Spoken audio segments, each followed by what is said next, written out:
Hey everybody, this is Todd. And I'm Jill. And welcome to the SoulFull Creator podcast. All right, welcome back everybody. We are ready for another wonderful episode for you, or at least we hope so. We're going to talk today about people living soulfully. Okay. Right? Hence our SoulFull Creator. We're going to talk about a few people who we think are soulful creators, right? And then we're going to kind of go into a little bit of what we feel soulful creation is all about. Okay, so we have the people on HGTV, right? Mm-hmm. Who are building their homes and they love it. You can just tell how much they love it. And then you have the RVers. We met some RVers, right? Who are these millennial kids, and they're just going around living out of these really cool RVs and working from They remote. have jobs out of their RVs. Jobs it's pretty amazing. Out of their homes. And the food shows, right? People who love to cook. My favorite. Right? And we kind of talked in our first episode about our kids, right? Yep. Who have, I have a daughter that has a cookie business, decorating. Right. Sugar cookie decorating business. And I have another daughter that she does the cookie tags and she does wedding invitations. Yes. My daughter she has a great little podcast about mental health, and a daughter-in-law who's a foodie. So there's so many people out there who are living their passions, and that's kind of what we're going to talk a little bit about today. Mm-hmm. All right. So why don't we just tell people what we think then is why do people do this, and why are we talking about it today? So I like to break down the word passion into passing it on, and just to explain the energy around passion, right?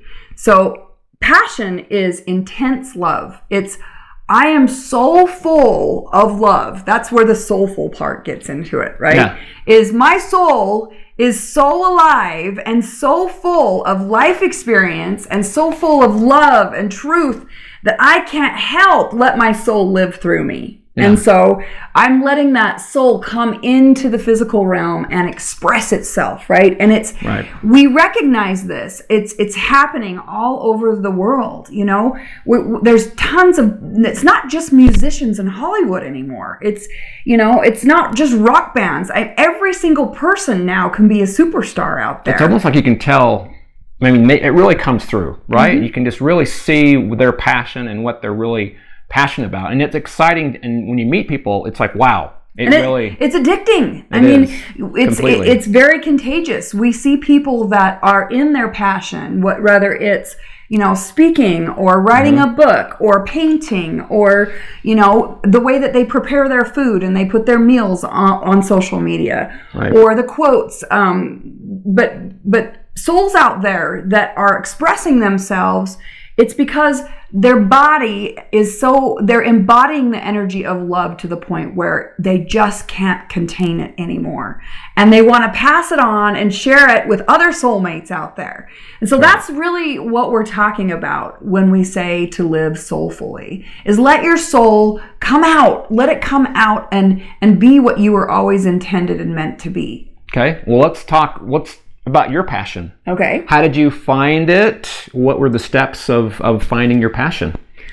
Well, first I want to say that I think there are things that we kind of our subconscious remembers from childhood that's buried down in there that the soul has the answers to, that we've maybe forgotten about because we've been on the planet too long, and we've been conditioned to, we have to be this or we have to do that. You have to have a job.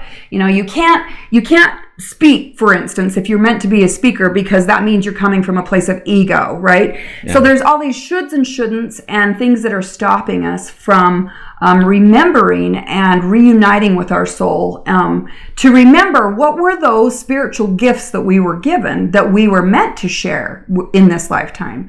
Mm-hmm. And so I remember, way back before I was probably between the ages of 6 and 10, I used to watch the Carol Burnett show. Great show, and by the way. Tim Conway, I'd be that little man. And we are dating ourselves, by the way. It's obvious. We both watched Carol Burnett. Yeah. And, I used to do these impersonations, and I would sit in front of the mirror for hours in the bathroom, just pulling faces on myself. I have no idea why, but obviously there was a part of me that felt like, and so my family, because I was always doing these impersonations, everybody was always laughing at me.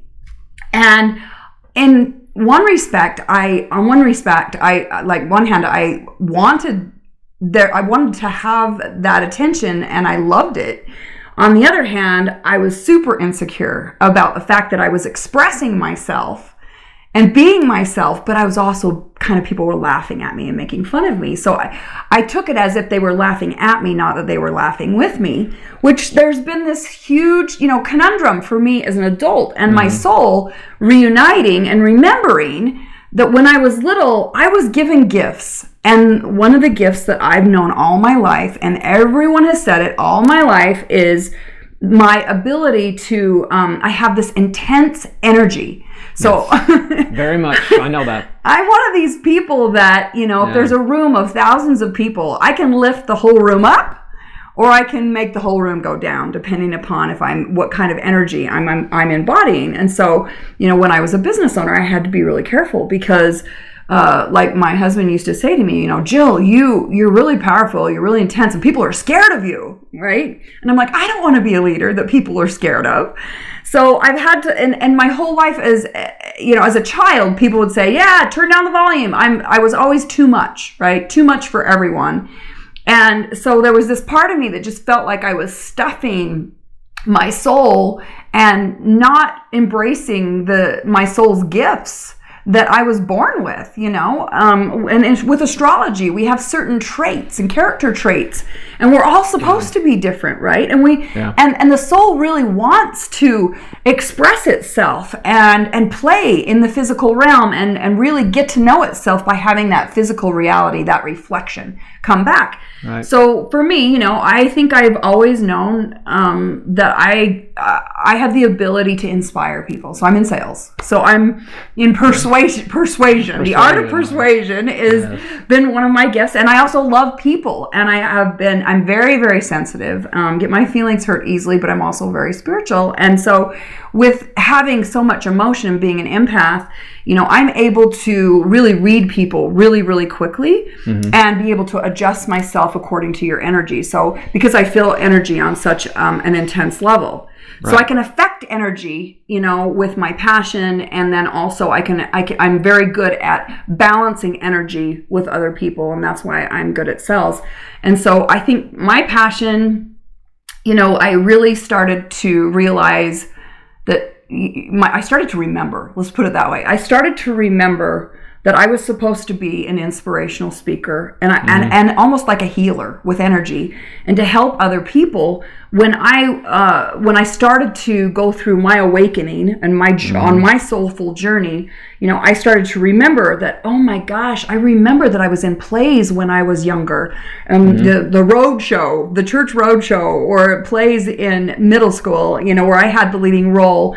And I forgot that I had those dormant gifts. And so for me to remember those and have that awakening, say mid 45-ish is probably when I started to remember those things. And I'm like, wow, I'm supposed to be a teacher that helps people and inspires people through this hard time, and to heal kind of the pain on the planet. And because of my energy, I was trying to figure out what my little niche was, where did I fit and where did I get the most satisfaction. So that's I think, writing a couple of books and really getting clear on my message, and so that I can share my message was part of my soul's growth and what my soul wanted to do here. And so this podcast is actually me following my dream and sharing it and letting my soul express it with you. Yes. So how about you?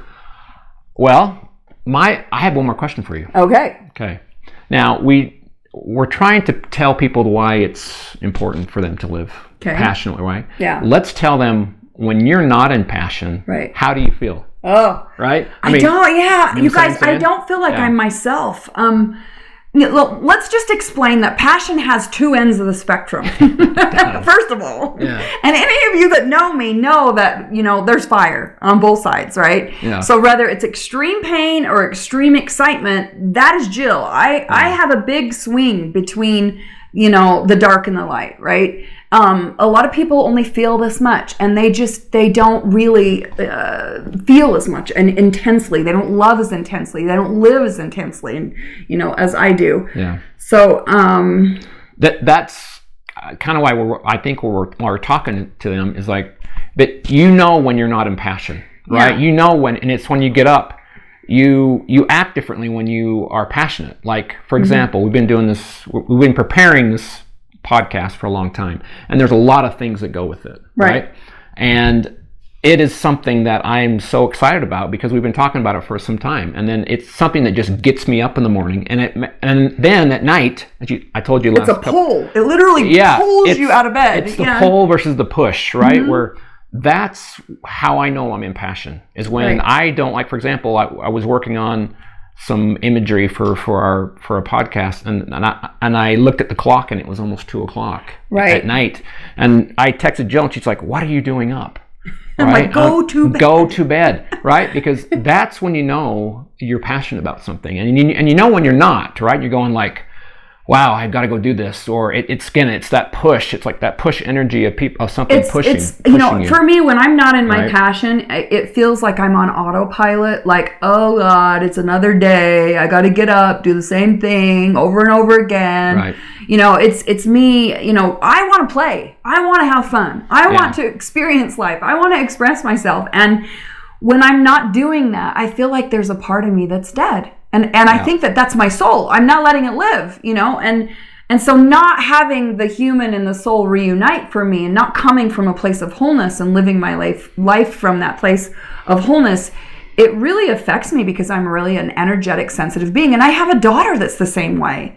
And she calls me, and when my kids have, I remember getting a phone call from my daughter, and she's just crying, and she's just in massive depression. She's like, I just hate my life, and I can't do this job anymore. And the problem is that she hadn't kind of start to discover her soul and to figure out what her niche was, and to allow herself to follow that. She ended up cutting back on her work to 3 days a week. Then she ended up starting a wedding invitation business, and she eventually she quit her job and had a baby, and she was going through all of this, but she's actually working with her sister, and they have kind of team up together, and both have their own online digital businesses, and the cookie business and the digital business, and so they're both working together, and it's so fun to see them come together and then help each other, build their followers, and that they're loving what they're doing together. Co-create. So it's like, when I was writing my books, it was like Todd said, I couldn't. There would be times when I would get up and I would have to start writing at 3:00 in the morning because I was so excited about what was happening within me and the ideas that I had and what was coming through me, that it was like my soul's like, hey, time to get up, Jill. Time to get up. It's the soul gives you this extra energy and says, we've got work to do. Let's go do it. And it's my turn. The soul's saying, I want to be able to live. Let's get busy. I'm tired of being asleep, Right. So I feel like we get this extra burst of energy without even having any caffeine. Right. So again, we're in our 50s, right? And I remember when my birthday was on the 50th birthday, my sister called me and says, she's a few years older than me. And she says, Todd, your 50s are going to be your greatest decade, right?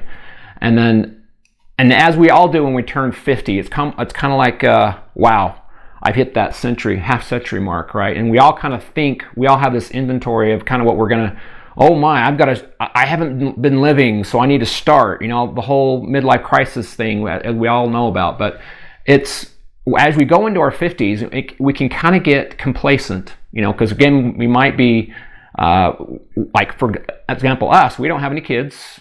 They're all out of the house. We do have kids. We have kids, but they they're just out of the house. don't live with us. We have grandkids now.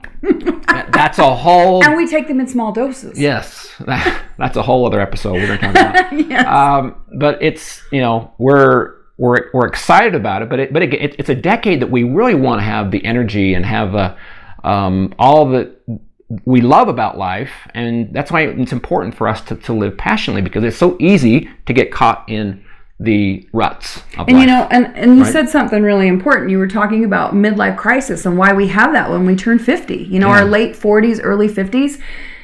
What's happening is that we're realizing that we've lived, you know, the first couple of acts of we've lived act 1 as a child and That's act right. 2 as an adult and raised families. We're finally in act 3. And this is it, you guys. The soul's like, look, I don't want to waste my time anymore. That's right. And what's happening, and there's a lot of really cool things happening on the planet right now.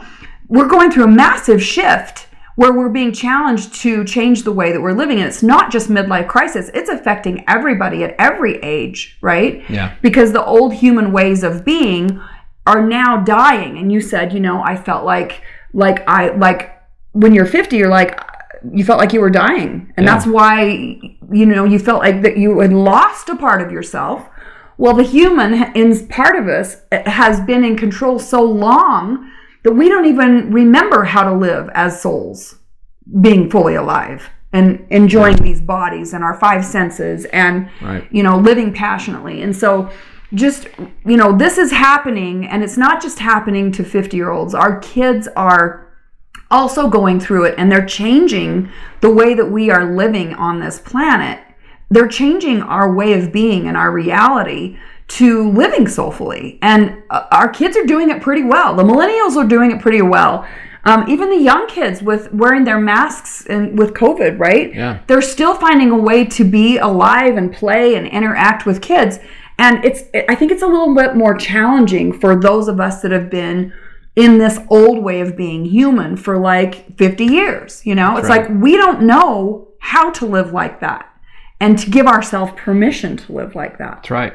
So again, I think when we talk about living passionately, people tend to maybe be, a little scared, right? Or a little bit fearful of like, I don't have a passion project, or maybe I do have one, but I'm just scared to get it out there because of kind of when you were younger, you didn't want to be scary. You want to be laughed at, right? Hey, listen, I'm scared to do this podcast. Okay. I'm like, people are going to tell me I'm crazy, and I've heard that my whole life, and I don't want to hear that anymore. You know, right? It's vulnerable. It's really vulnerable to be yourself. It's like you're showing your naked truth. Your soul has the naked truth and wants to come out on center stage in your life. And, you know, that's a scary thing. Because, there are going to be people that maybe don't resonate with you, or people that feel threatened, that are like, hey, who does she think she is, trying to be a superstar, trying to think she's all cool and that? You know, no, you know what? They're the people that are stuck in their human part of themselves, that are not, you know, in balance with their soul, they're going to be threatened by that. It's like,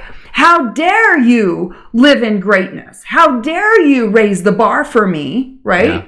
It's like having someone on the sales team that's always really succeeding and raising the bar for everybody else. Like, they're never liked by the rest of the sales team. Yeah. It's the same thing. It's like, there are souls out there that are raising the bar and saying there is a higher way to live, you guys, to know your truth, to live soulfully, live authentically, live passionately in every moment. And that is a threat to a lot of people that don't want to be on that journey. Right. And then that's going to be part of what we're going to be talking about is our ways that we can live soulfully at this age, right? I mean, there's a lot of things that we can talk about going forward as far as, you know, the fears and all that we have that come with being 50, right? And there's a lot of them. You know, we have fears that we have to go through every day, but we try, again, living soulfully and being creative and passionate. That's when life gets better, and it kind of points the way to what we should be doing. But yeah, and I think I just want to add just a few more things about why we called this podcast or this YouTube channel the SoulFull Creator. We've talked a lot about what it means to let your soul be full and have a full life, right? And be living its truth and living in so full of love that it can't help but pass it on and share it with others. But the creator part is the part where it's where we realize that energy of creation is really fun. That it's like being in kindergarten and getting to be able to pick up the crayons and create a picture, and using clay and molding clay and art projects, and, you know, being able to just, the process of creation you know, is what we're here to do with our lives, but not just creating a good meal on HGTV or, you know, redecorating your bedroom. It's about really rebuilding your life, you know, and doing it from this place of loving it, loving every moment of life, the good, the bad, the painful, you know, and the passion, right? The pain and the passion, and loving the process of embracing that your soul is growing because it's having a physical experience. And it's the energy of play. And it's the energy of play. And we're going to talk a little bit more about that and how the soul is such a childlike entity, because we talked a little bit about her memories and how we'll talk a lot about how we remember the things that we remember about ourselves that we were passionate about years ago, that maybe that life has just drummed them out of us, right? And so we'll talk a little bit about that here in the upcoming episodes. But get back to childlike excitement and fun and playing and learning how to play well with others. That's kind of what this whole, you know, creator part is all about. Right. So I think as we summarize and how we can, now we're going to the next thing. Maybe we ask a question of them. It's like, what can they do as far as how they should be living passionately? What kind of list should they be thinking about, or what can they do in the interim of, like, you know, what am I passionate about? Like what kind of, you've been through this a lot with your coaching and all that. What would you teach them if they were coming to you? Well, I think I had this exercise that I went through where I realized that there was the soul and there was the human. And so I had to ask myself, okay, well, if the soul is the child, let me take myself back to the time when I was 8, right? Let's forget all these 40 years of what life has asked me to be, what the human part of me has told me I had to become, and get back to peeling back those layers and get back to the core, the truth. And really, who is Jill, right? Who was she as a child? What was she like? And so I had to ask myself, when the light first came through the curtains in my bedroom as a little girl, what got me out of bed? What was the first thing that I thought about, right? Was it the cold cereal I was going to eat? Was it that I wanted to go out and jump rope or roller skate or get on the phone and talk with my friends? Or was it that there was a favorite place that I had, like the monkey bars and the sand pile? You know, what was it that I was doing, right? And I created a list of the things that brought me joy, because joy is that energy of being full, being a soulful creator. And so what made me happy? What was that pull that was pulling me out of bed, that made me, you know, think about your grandkids and these, you know, our children that are under the age of 10 and how they live their lives. And, you know, what gets them excited? I have a granddaughter that's so big and full, Aria May. And she is so full of energy that we all have to take turns being around her, because she's so full that it's like on high speed, right? And that's what my mom used to say about me. And that's why I have to embrace that about her, because that is me. And you know, the things that I remembered as a child were that I had lots of friends and I had girlfriends. And I'm like, well, that's different than my life right now. I don't have any girlfriends right now. Like, that's something that there's a big gap, right? Right. I loved to create, to paint. My grandma was an artist, and we would go play at her house. I would clean her house, and then we'd get to play in the studio. And I'm like, what am I doing in my life that's creative? I had been doing nothing up to that point. So I'm like, wow, I need friends. I need to be creative. And I remembered how much color excited me. Like, I loved purple and I loved green and I loved red. And I thought I loved to play with color. And I thought, I'm not really expressing myself through color anymore. And I love flowers. I love to smell flowers. And, you know, so little things like that, you know, look at who you were, what you did on a daily basis. How did you spend your time? You know, what was important to you? You know, were hugs important? Who was your best friend? Who did you want to spend time with, right? What did you like to do? Who was your favorite teacher? What did you do at recess? And take yourself back to before you were 10 and really peel back and get down to the soul and figure out where the joy is. Right. And again, that's interesting. As an adult, we're actually asking you to look back into your childhood for what you want to be doing going forward, right? Well, you might be thinking, well, that's kind of childlike to even think of that way. But when we think about what a child is, that's the things that we want to embody when we want to be young, right? Yeah. We want to be young for a long time, and it's about tapping into what we loved as children. And just one more thing on that, and I could talk about this all day. Yeah, we have to wrap this up. We got to you wrap guys are probably this sick up. of us already. But we're free. We're free at this age. Yeah. When you raise your children and you're in the third act, this is your final act for your soul to really to experience and express itself, and really play in the land of truth, not in the land of illusion, right? Not the land of limitation, but the land of abundance and joy. And it's time for us to finally do this and we're free and embrace the freedom that we had when we were children, and to become to realize we do have a choice to play. We don't have to keep working if we don't want to. We don't have to look at life as if every minute is a chore. So I think just really realizing that freedom is a law that really governs the soul, and to really embrace that as we go through this journey. Okay, so get your passion inventories up, see what you've always wanted to be doing, and set a plan to see how you can put that into action. Share it with us. We want to know what you're discovering. We want to hear about your aha moments. We want to know if you're enjoying this channel. Okay. All right. Thanks for joining us. Thanks, guys. Bye.